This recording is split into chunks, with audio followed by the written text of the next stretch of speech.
18 December যে ফাইনালটা হয়েছিল, তো সেই ফাইনালের দিন আমরা জেলখানায় ছিলাম। তো যখন ফাইনাল হয় রাতের বেলায়, তখন চারপাশ থেকে চিল্লাফাল্লা শুনছিলাম, কিন্তু আমরা বুঝতে পারছিলাম না যে আর্জেন্টিনা গোল দিচ্ছে নাকি সেটা ওই যে ফ্রান্স দেওয়ার কারণে ব্রাজিলের সমর্থকরা উল্লাস করছে। সেদিন আমরা জানতে পারি না, আমরা সকালে উঠে জেনেছি যে হ্যাঁ, আর্জেন্টিনা জয়লাভ করেছে। জেলখানায় বসে পরদিন জানতে পারলেন যে আর্জেন্টিনা চ্যাম্পিয়ন হয়েছে, তখনকার ফিলিংসটা আসলে কেমন ছিল? সকালবেলা তখন তারপরে তো মিষ্টি বিতরণ এবং পুরো মাঠ জুড়ে আমরা করেছি।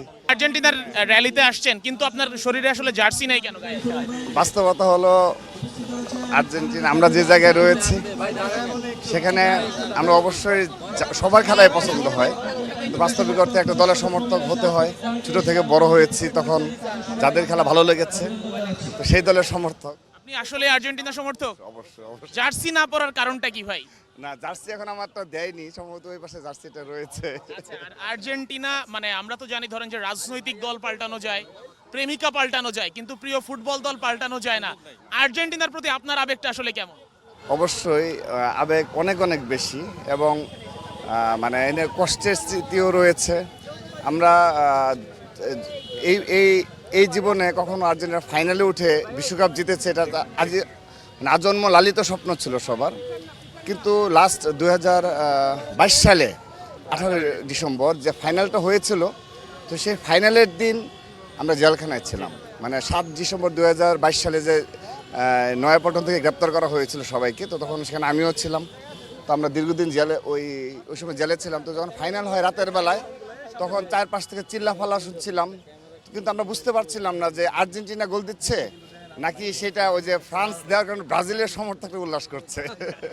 তখনকার আসলে ফিলিংসটা কেমন ছিল? দেখতে পাচ্ছেন না, কিন্তু হৃদয়ের দল আর্জেন্টিনার ফাইনালে খেলছে। অনেক কষ্টজনক, অনেক কষ্টদায়ক ছিল, এবং যারা কারারও কিছু তাদেরকে আমরা রাত 12টা পর্যন্ত 1টা পর্যন্ত ওয়েট করছি যে তারা শিফট চেঞ্জ করে এসে আমাদের কিছু জানাবে, কিন্তু সেদিন আমরা জানতে পারি না। আমরা সকালে উঠে জেনেছি যে হ্যাঁ, আর্জেন্টিনা জয়লাভ করেছে। জেলখানায় বসে পরদিন জানতে পারলেন যে আর্জেন্টিনা চ্যাম্পিয়ন হয়েছে, তখনকার ফিলিংসটা আসলে কেমন ছিল? সকালবেলা তখন তারপরে তো মিষ্টি বিতরণ এবং পুরো মাঠ জুড়ে আমরা করেছি।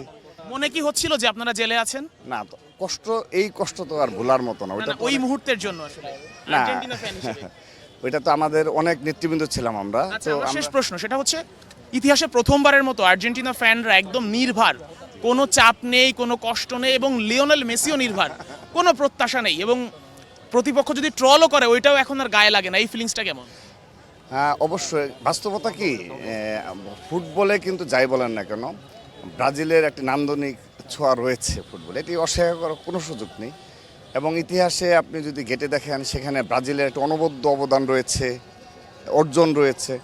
তারপর আপনি ফুটবলে যদি আরেকটি প্রিয় দলের কথা বলেন, সেখানে জার্মানির নামটি উল্লেখ করতে হবে, যে গতিময় খেলার যে ফুটবল সেটি কিন্তু জার্মানি। এবং এই বিশ্বকাপেও আমার মনে হচ্ছে জার্মানি অন্যতম ফেভারিট। হয়তোবা জার্মানিও কিন্তু আর্জেন্টিনা নিয়ে আপনার প্রত্যাশা কি এই বিশ্বকাপে? অবশ্যই, অলওয়েজ। মানে আমরা তো সেই ছোট থেকে কাপ জয়লাভ করতে না পেরেও আর্জেন্টিনা করেছি, সেহেতু এখন তো আল্লাহর রহমতে আশা করছি যে অবশ্যই আমরা এবার জয়লাভ করব। গতবার জেলে বসে ফাইনাল ছিল, আপনি জেলে ছিলেন, আর এইবার কি প্রত্যাশা করেন যে একদম সরাসরি বড় পর্দায় বসে ঢাকা বিশ্ববিদ্যালয়ে ফাইনাল দেখবেন টিএসসিতে?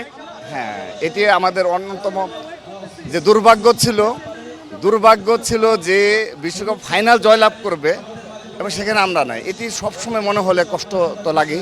এবার আশা করছি অবশ্যই বিশ্বকাপ ফাইনালে উঠবে এবং টিএসসিতে বসে খেলা দেখবো, এটা তো প্রত্যাশা রয়েছে।